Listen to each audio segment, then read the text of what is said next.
Appelez maintenant la libre antenne BTLV au 01 86 22 21 20. 01 86 22 21 20. On accueille sans transition aucune l'homme du Baby Planet, mesdames, messieurs. Il s'agit bien sûr de Pascal Fechner. Salut Pascal. Salut Bob, salut à tous. On est ravis de t'accueillir sur BTLV, mon Pascal. On va ensemble, bien sûr, évoquer cette revue de presse UFO, comme nous le faisons régulièrement, quand la technique nous le permet. Et on va commencer avec le ciel des Landes, qui s'est enflammé. Oui, c'était samedi soir, nous avons reçu quelques témoignages de personnes avec des photos qui s'étonnaient de cette lumière étrange qui s'était illuminée dans le ciel des Landes. Il faut savoir que cette lumière a été vue jusque en Espagne quand même, donc c'était quand même quelque chose d'assez important. Et puis on a eu l'explication assez rapidement puisque en début de soirée, le ministère de la Défense a indiqué que c'était un tir balistique qui était parti de la base de Biscarrosse. Donc pas un phénomène extraterrestre en tout cas, un phénomène très très étonnant, mais un phénomène bien de chez nous, c'était un tir balistique pour tester un missile nucléaire. Donc mystère résolu. Alors, mystère résolu, mais enfin, c'est quand même pas... C'est un peu flippant quand même de se dire qu'au-dessus de nous, on fait des tests de missiles balistiques. Enfin, je trouve ça... Bon, en plus... Il paraît qu'il était désamorcé, il paraît. Oui, oui, mais enfin bon, tu le prends sur la tête quand même, donc voilà. Mais il y a une chose qui est sûre, c'est qu'en ce moment, ça rassure pas. Quand tu vois ce qui se passe dans le monde et la tension qu'il y a, que ce soit en Ukraine ou encore en Palestine et en Israël, c'est un peu compliqué. Puisque tu parles de projectiles, il y en a un qui quand même a reçu ce truc dans sa voiture quand même. Donc voilà, c'est du côté de Strasbourg. C'est à Strasbourg. Alors, pour l'instant, on ne sait pas encore exactement ce que c'est. C'est vrai qu'au départ, on a pensé à une météorite, mais les scientifiques, les astronomes commencent à dire non, c'est pas vrai. On pense que c'est pas un météorite puisqu'on aurait retrouvé quelque chose. Alors, les pompiers ont trouvé un petit caillou, mais on aurait tendance à dire qu'il était trop petit pour que ce soit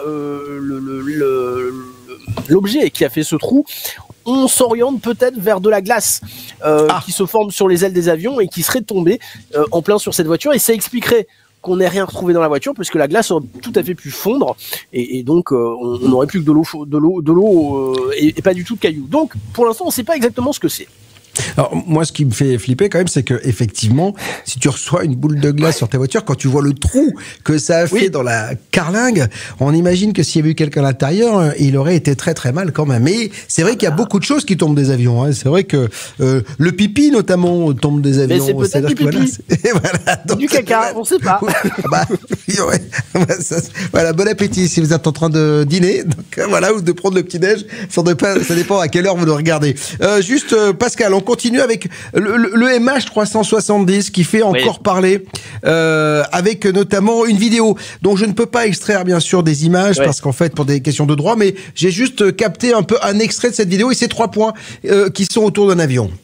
Voilà, bon alors c'est une vidéo qui ressort puisqu'on l'avait déjà vue. Bien sûr. Elle est promue, défendue par quelqu'un qui s'appelle Aston Shirley, quelque chose comme ça. Bon, cette vidéo est clairement indéfendable, c'est un fake. Gilles Diars, qui est un des meilleurs spécialistes français du mystère du MH370, y est penché, l'a débunké. Mick West l'a débunké. Voilà, cette vidéo ne tient pas. Et encore une fois, c'est quand même quelque part faire du buzz sur un fait divers tragique, plus de 300 morts. Voilà, c'est pas de très très bon goût, cette vidéo est de mauvaise qualité. Bien sûr. J'ai du mal à comprendre qu'on puisse la défendre, très honnêtement. On voit qu'il y a des opportunistes. En tout cas, il y a, je vous le rappelle, des émissions avec Gilles Diars sur le MH370 et même avec Jocelyn Keller sur btlv.fr. Bon Pascal, on enchaîne avec notre ami Kirkpatrick qui fait toujours l'actualité. Lui, il est toujours là, le Sean Kirkpatrick qui démissionne de la tête de l'ARO. Ouais, il démissionne. Je suis pas sûr que ce soit une très bonne nouvelle, très honnêtement, en tout cas pour la recherche ufologique.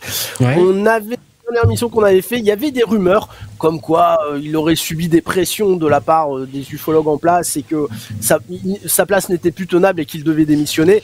Bon, les choses sont un petit peu différentes. C'est lui qui part, il n'est absolument pas poussé vers la sortie. Il est à l'âge de prendre sa retraite. Il avait déjà l'âge de prendre la retraite, mais on l'a appelé pour l'ARO. Donc il a décidé de faire 18 mois supplémentaires parce que l'ARO c'était une mission qui l'intéressait. Donc voilà, il n'a pas été poussé vers la sortie. Encore que je pense que quand il voit parfois une partie du monde ufologique, il doit se dire bah les gars, je vous laisse à vos histoires parce que voilà, je vous laisse tranquille, moi je vais faire autre chose. Alors à savoir qu'il a donné une interview à Politico, une interview de bonne qualité, où il parle de David Grusch. Il indique encore une fois que 5 personnes se sont approchées de David Grusch pour le faire venir à la Haro, et qu'il y avait toujours quelque chose qui allait pas. Et puis il a dit une phrase intéressante qui a parfois été détournée sur certains articles. Il a dit: la meilleure chose qui pourrait ressortir de ce travail est de prouver qu'il existe des extraterrestres, parce que si nous ne prouvons pas qu'il y a des extraterrestres, alors ce que nous trouverons sera la preuve que d'autres personnes font des choses dans notre jardin, et ce n'est pas bon. Voilà, donc en disant ça, Kirkpatrick ne dit pas il y a des extraterrestres, il dit simplement si c'est pas des extraterrestres, bah ça veut dire qu'on a des puissances étrangères qui volent dans notre ciel en toute impunité, et c'est pas génial. Voilà, c'est ça qu'il veut dire dans cette phrase. Et des puissances qui ont visiblement plus de moyens technologiques que n'en ont les Américains. Il y a eu beaucoup de réactions, et notamment celle d'une secrétaire adjointe à la défense américaine, c'est ça ? Oui, et le Pentagone dans son ensemble remercie et salue le travail de Sean Kirkpatrick, très honnêtement. Il a fait le boulot, il a avancé sur l'identification des phénomènes, il a mis en place le site internet, en tout cas pour l'instant réservé au personnel militaire, pour pouvoir faire remonter leur témoignage. Pour les civils, ce sera un petit peu plus tard. Donc voilà, moi je pense que Kirkpatrick a fait le boulot. Merci, j'espère qu'il sera remplacé par quelqu'un d'aussi dynamique. Et je pense qu'on a besoin de chercheurs de cette trempe-là. Alors, bien sûr qu'il a sûrement pas pu tout dire ce qu'il voulait, bien sûr que ça reste un service du Pentagone et que tout ne peut pas être dit. Mais enfin voilà, je trouve que la campagne de calomnie qui a été menée, il y a quand même eu des pétitions sur change.org pour qu'il démissionne. Moi je trouve que c'était disproportionné, et ad hominem, c'est pas très glorieux pour ce monde de l'ufologie qui mène ce genre d'action. On le connaît, ce monde de l'ufologie. Parmi les protagonistes de ce monde de l'ufologie, il y a 2 Américains qui font beaucoup parler. Un des 2 a été déjà reçu sur BTLV, Jérémy Corbell, et le journaliste George Knapp. Ensemble, ils se font encore parler avec une photo qui est assez étrange d'ailleurs. Alors, une photo qui est étrange, mais qui est surtout horriblement pixelisée. Ah, ça, je te confirme. Voilà. Ça, je veux dire, on peut y voir ce qu'on veut. Ce qui est plus gênant... Enfin, moi, j'y vois rien, là, je peux te dire. Bah, voilà. Donc, encore une fois, tu peux voir Kermit la grenouille, tu peux voir un peu ce que tu veux.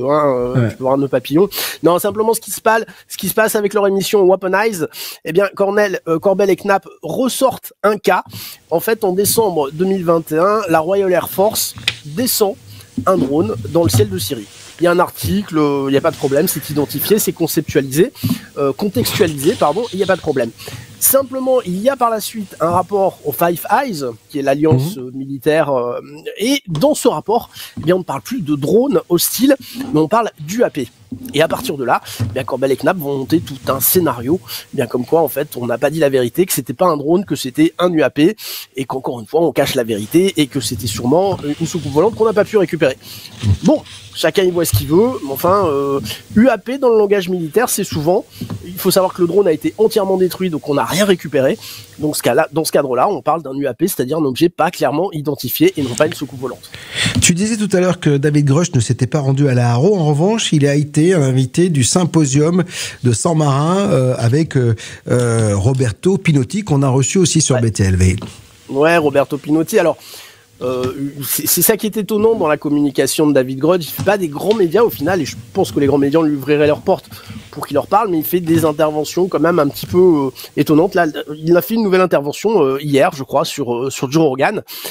Ce qui est étonnant dans cette conférence qu'il a donnée sur le symposium, et ce qui est amusant, je dirais, c'est qu'en fait, il explique à Pinotti, qui est quand même l'homme qui a sorti l'OVNI de Magenta en 1933, récupéré par Mussolini, par le Vatican et autres. Mais en fait, il explique à Pinotti l'histoire de la soucoupe de Magenta en rajoutant des éléments dont Pinotti n'avait jamais fait mention. Et on voit Roberto Pinotti qui le regarde en disant oui, c'est exceptionnel, c'est chouette. Voilà, on a un petit peu un retour à l'envoyeur. Voilà, tout ça tourne un petit peu en rond. On attend toujours des vraies déclarations, du vrai contenu de David Grusch. Pour l'instant, ça ne vient pas, et honnêtement, ça devient un petit peu lassant de l'entendre, mais dire pas vraiment des choses intéressantes, des choses qu'on pourrait trouver dans n'importe quel livre ufologique. Il nous reste 2 choses à évoquer dans cette revue de presse ufologique, et notamment les sphérules. On en a fait un article cette semaine sur BTLV. Les sphérules, ces petites boules récupérées au fond de l'eau par Avilob. Alors, il était très excité à l'idée que ce soit venu d'ailleurs, et finalement, il semblerait que ce soit bien terrestre. Ouais, alors le vrai langage scientifique, c'est les bouboules d'Avilov, hein, c'est comme ça qu'elles s'appellent. Alors, il y a eu un article d'un chercheur qui concrètement n'a pas publié depuis longtemps. Avilov, c'est un peu la cible facile quand même, hein, pour la science, et qui va dire, bah écoutez, moi des analyses que j'ai lues, il n'a pas analysé les sphérules elles-mêmes, hein, mais des analyses que j'ai vues, bah écoutez, c'est des cendres, ce sont voilà, c'est quelque chose de tout à fait terrestre, c'est des polluants terrestres, on a l'habitude. Bon. C'est un article qui a eu pas mal d'écho en disant, bon bah vous voyez, Avilov dit encore n'importe quoi. Avilov est revenu à la charge quand même en disant, mais la lecture de ce chercheur est absolument partielle. Il n'a pas pris en compte toutes les analyses que nous avons faites, il n'a pas analysé directement les sphérules. Donc à partir de là, moi je continue à dire et je continue à analyser ces sphérules parce qu'il est possible qu'elles viennent d'un corps extrastellaire. On parle pas de soucoupe volante encore une fois, mais on parle possiblement d'un objet, météorite, qui viendrait non pas de notre système solaire, mais de beaucoup plus loin. Affaire à suivre. Dans tous les cas, il continue effectivement d'analyser. Et on termine avec les présidents américains et les ovnis, à commencer par un certain Jimmy Carter, voilà, qui fut président jusqu'en 1991 et de 1977 à 1981. Ça n'a pas été le plus grand des présidents, mais dans tous les cas, voilà, c'est un président qui aurait, comme beaucoup d'ailleurs, eu un intérêt, porté un intérêt aux ovnis, hein, c'est ça. Ouais, c'est un article intéressant de Politico, si je te dis pas de bêtises, je crois que c'est Politico qui l'a édité. C'est ça. Qui revient un petit peu sur l'histoire des ovnis et des présidents. Et c'est vrai qu'il y a une histoire des ovnis et des présidents. On peut penser à Gerald Ford, qui à l'époque était sénateur du Michigan, au moment des gaz des marais, avec Allen Hynek. Ford, qui a déclaré, Jimmy Carter, pardon, qui a déclaré avoir vu un ovni. Bush n'en a pas trop parlé, mais on sait que Barack Obama a fait une intervention là-dessus. Trump a un peu soufflé le chaud et le froid. On sait que les époux Clinton sont très intéressés, surtout Hillary Clinton, très très intéressés par le sujet. Par contre, ce qui est intéressant dans cet article, eh bien, c'est qu'en fait, on apprend que l'observation qu'a fait Jimmy Carter a possiblement une explication, puisque un militaire est revenu sur cette observation et a dit, bah, ce jour-là, on a fait des tirs d'essai de missiles. Et moi, je pense que ce qu'a vu le président Jimmy Carter, eh bien, c'était un tir de missile qu'il n'a pas pu identifier. Voilà, moi, j'avoue que je n'avais jamais entendu cette explication. Bon, en tout cas, les Américains, on les voit plus excités par les ovnis que nos présidents français, ou même le prince Charles est intéressé par le mari de la reine d'Angleterre était également intéressé par ces ovnis. C'est passionnant. Nous, les petits Français, plus cartésiens que jamais, en tout cas, si certains politiques sont intéressés par les ovnis, ils le disent pas. Donc c'est un peu le problème. Bon, voilà. Merci Pascal en tout cas d'avoir été avec nous pour cette revue de presse UFO. C'est ainsi tous les 15 jours avec Pascal du Maybe Planet. Merci, on t'embrasse très très fort et à très bientôt. Ciao ciao. Ciao ciao. Témoignages, réactions, commentaires. C'est la libre antenne BTLV.